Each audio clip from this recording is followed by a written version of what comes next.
Kita diam na bo you mano chưa nhau. Kau beres keluar. Ber. Wow! Apa yang luar? Cakap dia hai keluar. Ha.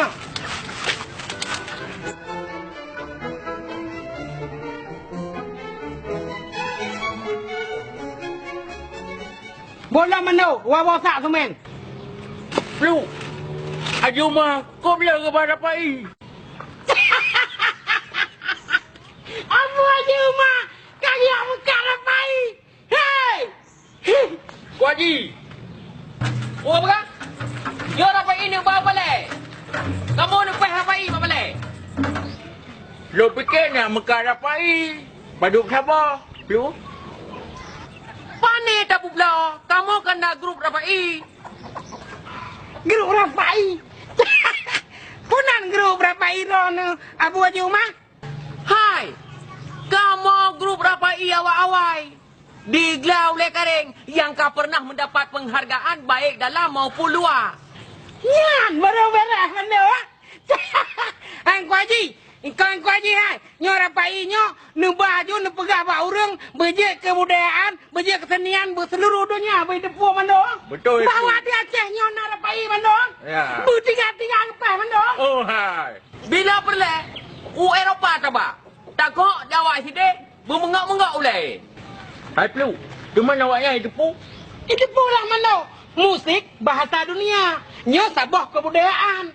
Awaknya nasi kebudayaan. Tamai terawak tengok ke deh. Nyai itu buat di Aceh nyo. Nah kebudayaan yang menginternasionalkan rapai dan merapai ke internasional. Nampak? Mupu. Buka je. Assalamualaikum. Waalaikumsalam. Dari mana? Beri awak drone bang. Kita banyak. Mana hai? Ulu tarik kulit rapai dah. Tapi nya boleh 1,000 ulu tarik bang. Oh, yang makin gentar tau. Ya. Mupo. Nyo tengah menjelaskan masalah rapai bawanya. Awaknya fakir kat elemen rapai. Kerja mana? Fakir mana pegah. Hanai ilmu rapai. Betul Lu. Anak fakir miskin. Nyopanya. Hai. Kerja mana nak wadah aku? Lagai kau raja. Pum-pum tentang rapai baju. Karena rapainya kan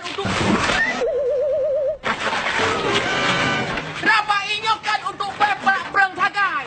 Tapi nak tata cara pek yang mengandung budaya-budaya Islam. Nampak? Nampu mendak ke Lu? Ilang, kamu pum tentang rapai. Supaya masyarakat kita nyomandum. Ke pajok rapai. Kan pajoh ngapa? Pajohnya arti harap galak menang. Oh, ada pula menang mana Lu?